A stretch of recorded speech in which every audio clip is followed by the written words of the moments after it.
नमस्कारम। आज के इस अंक में आपका मैं स्वागत करता हूं। आज इस अंक में हम मुख्यतः दो प्रश्नों का उत्तर ढूंढेंगे। संदर्भ सभ्यता की स्वस्तिक चिन्ह का मूल स्रोत क्या है, इसे वैदिक युग के आरंभ में क्या संबोधित किया जाता था, सतयुग त्रेता युग में क्या संबोधित किया जाता था।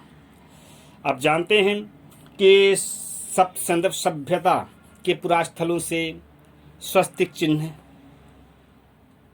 अंकित मृदभांड प्राप्त हुए हैं। तो स्वस्तिक चिन्ह आज भी धार्मिक चिन्ह है, जिसका उपयोग न केवल हिंदू धर्म अनुयायी करते हैं। आपको जानकर आश्चर्य होगा कि ईसाई संप्रदाय, चीनी बौद्ध संप्रदाय, जैन संप्रदाय, सिख संप्रदाय और मुस्लिम संप्रदाय के भी कतिपय जो पंथ हैं, उनमें आपके स्वस्तिक चिन्ह का उपयोग किया जाता है। धार्मिक परंपरा का यह एक आधार है। पुरातन युगीन पुरास्थलों के उत्खनन से प्राप्त मुद्राओं, मुहरों, धातु लेखों, मृदभांड लेख, प्रस्तर लेखों पर स्वस्तिक चिन्ह उत्कीर्ण प्राप्त होते हैं। यह न केवल भारत अपितु मैक्सिको एज़टेक सभ्यता तक आपके स्वस्तिक चिन्ह की उपलब्धता सुनिश्चित हुई है। यूरोप, रूस, ग्रीक, यूनान, मध्य पूर्व एशिया, हिताई सभ्यता के पुरास्थलों से भी उत्खनन के उपरांत आपके स्वस्तिक चिन्ह प्राप्त हुए। आपके स्पष्ट है कि संपूर्ण विश्व को एकात्म बोध कराने वाली, विश्व बंधुत्व की एक सूत्र में बांधने वाली जो चिन्ह है वह आपके स्वस्तिक चिन्ह है। पुराविद स्वस्तिक चिन्ह की आद्य भूमि अब तक मेसोपोटामिया की नदी घाटी सभ्यता को मानती आ रही थी, किंतु अब वह भी सशंकित है। दरअसल सब संदर्भ सभ्यता के पुरास्थलों से भी स्वस्तिक चिन्ह के पुरालेख प्राप्त हो रहे हैं उत्खनन के उपरांत। दोनों ही जो आपके मेसोपोटामिया सभ्यता और सप्त संदर्भ सभ्यता, दोनों की जो सभ्यता है वह जुड़वा सभ्यता कहलाती है। दोनों जगह वैदिक सभ्यता एवं संस्कृति की पुरालेख उत्खनन से प्राप्त हो रहे हैं। अवश्य सब संदर्भ सभ्यता के जो राजा थे वो भगवान रुद्र थे, और वो उन्होंने ही आपके, जैसा कि पुरालेखों से प्राप्त हो रहा है, संकेत मिल रहे हैं कि मेसोपोटामिया की सभ्यता को भी स्थापित की। इसके विषय में हम लोग अगले अंक में विस्तार से कभी चर्चा करेंगे। तो दोनों सभ्यताओं के बीच मध्य युग में सभ्यता के आपकी प्रतिस्पर्धा भी हुई, युद्ध के संकेत भी प्राप्त हुए, जिसका प्रमाण आपके पुरालेखों से प्राप्त होता है। फलतः वर्तमान में जो आपके सब सिंधु सभ्यता के काल में जो भूमि भारतवर्ष देवभूमि, हरिभूमि कहलाती थी, स्वर्ग जहाँ पे स्थापित था, वही आपके कालांतर में महाभारत युग में मध्य पूर्व एशिया में शिफ्ट कर गई थी। वो उस स्थान को आप देवभूमि कहा जाने लगा। तो यह तो अन्य प्रसंग हो गया। पुराणों में आपके सतयुग जिसे आप कहते हैं, वो आपके 4000 ईसा पूर्व से पहले के वर्ष की कालावधि को कहा जाता है। अब हम लोग आते हैं मुख्य बात पर कि स्वस्तिक संबोधन अभी जो हम प्रचलित है वह आपके सौभाग्य सूचक यंत्र है, योगात्मक चिन्ह है। तो ये इसका मूल जो निहितार्थ हुआ, हम लोग जानते हैं कि स्वस्तिक यानी सुअस्तिक, जो आपके भलाई अच्छाई में विश्वास करता है उसको आपके स्वस्तिक चिन्ह का मतलब उस रूप में प्रयोग होता है। स्व का तात्पर्य होता है सूर्य। सूर्य से संबंधित जो ज्ञान है उसमें विश्वास रखने वाला ही आपके स्वस्तिक चिन्ह धारण करता है। तो यह एक प्रकार से कहिए शुभ ज्ञान, शुभ मंगल विश्वास रखने वाले का एक प्रतीक चिन्ह है, जिसका यज्ञ कर्मकांड धार्मिक प्रयोजनों में उपयोग किया जाता है। तो हम जाने कि भाई स्वस्तिक चिन्ह जो आपकी 4000 ईसा पूर्व 4000 से पहले से ही प्रचलन में था, वैदिक सभ्यता संस्कृति की एक कहिए कि मुख्य प्रमाण है, तो उसको आपके 4000 ईसा पूर्व में क्या संबोधित किया जाता था। अभी क्योंकि आपके सिंधु सभ्यता की जो भाषा है वो आज संस्कृत है, और आपके ये जो स्वस्तिक शब्द है वो वैदिक संस्कृत भाषा की आपके शब्द हैं। वैदिक संस्कृत भाषा में व्याकरण का उपयोग होता था, लेकिन आपके आदि संस्कृत भाषा में तो व्याकरण का प्रयोग होता नहीं था। तो प्रश्न उत्पन्न होता है कि आपके आद्य संस्कृत भाषा में के युग में आपके स्वस्तिक को क्या संबोधित किया जाता था, है ना। आइए, तो पुरालेखों से प्राप्त जब हम निष्कर्षता है यहाँ पर बतलाएंगे, पुरालेखों से जो उत्खनन से प्राप्त हुए हैं उसके आधार पर कहा जा सकता है कि यह आपके प्रसिद्ध संयुक्त अक्षर संकेत है, जिसके आधार में ककार है, का बीच में, और इसका उपयोग व्यापारी, सैनिक और धर्म प्रचारक, सन्यासी ध्वजा पताका के रूप में क्या करते थे। यह आपके द्योतक होता था, मार्ग सूचक होता था, सौभाग्य सूचक होता था, और नगरीय संरचना से प्रेरित होता था।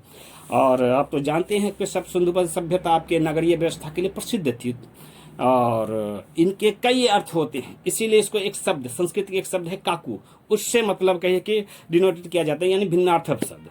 लेकिन मूल शब्द जो है आपके वो ककार से शुरू होती है, और यह आपके पट, चूंकि आपके सब सिंधु सभ्यवासी कपास की खेती क्या करते थे, सूती वस्त्र का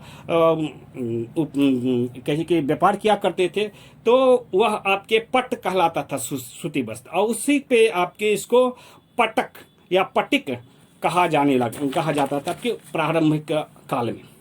इसकी मतलब कहिए कि जो मूल स्रोत है आपके कप, कुछ पुराने के जो देख रहे हैं आप, यह कप का तात्पर्य हो गया आपके, अभी कप का तात्पर्य हो गया ये आपके आधे शब्द है कपू, का पापू, पप्पू का तात्पर्य होता है धात्री, माता जो वाग देवी थी आपके सिंधु सभ्यता की, आपके कुल देवी थी या मातृ देवी थी, नगर देवी थी।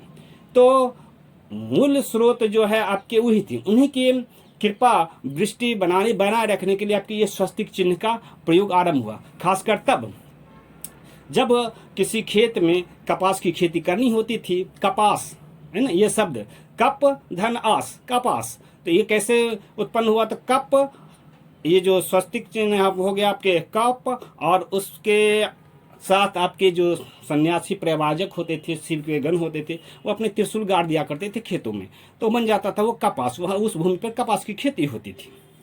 तो कपास शब्द का उत्पत्ति कैसे हो वो आपने जाना।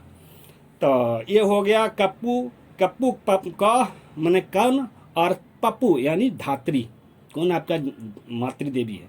तो स्वाभाविक है, आपके ऋग्वेद में कहा गया कि 3 प्रकार की मातृदेवियां होती थी, जो मेहर गर्भवासिनी थी, आपके मही, वाक, इला। उनमें से जो वाक थी वो आपके सब सिंधु सभ्यता की मूल देवी हुआ करती थी, जिसे आप कुल देवी कह लीजिए, नगर देवी कह लीजिए। जब व्यापारी सूती वस्त्र की शिविर अन्य प्रदेशों में, स्थलों पे लगाते थे, तो वह ये जो कप है, कप्पू संकेत चिन्ह है, वो आपके स्वस्तिक चिन्ह वर्गाकार पट पर लगाए करते थे, तो वो कहलाता था पट्टिका, पट्टिका या पट्टिक, पट्टिक यानी कर्मचारी, है ना, पट्टिका यानी कि आपके पताका। तो इसके लिए उन्हें आपके वहाँ के राजा जो होते थे, भगवान शिव के वंशधर जो होती थी, उनका मतलब अनुज्ञा पत्र लेना पड़ता था, इसीलिए इसको पट्टिका कहा जाता था। तो इस पट्टिका का भ्रंश ये कालांतर में पताका बना, और उस पताका के कारण ही आपके वो पताका ही कालांतर में, चूंकि ये आपकी अर्थव्यवस्था जुड़ी हुई थी, अर्थव्यवस्था से आपके धर्म व्यवस्था चलती है, दान दक्षिणा चलता है, तो आपके ये स्वस्तिक चिन्ह कालांतर में सैनिकों की ध्वजा की भी प्रतीक चिन्ह बनी, और साथ ही साथ पताकिनी कहला संबोधित होने लगी, और साथ ही साथ एक तरह के धर्म से इसका संयोग हो गया, और इसकी महत्ता ओंकार के समकक्ष होगी, समतुल्य हो गई। सुदूर प्रदेशों तक पाश्चात्य संस्कृति अभी जिसे कहते हैं, वो वास्तव में वैदिक संस्कृति के ही मतलब एक अंग हुआ करते थे।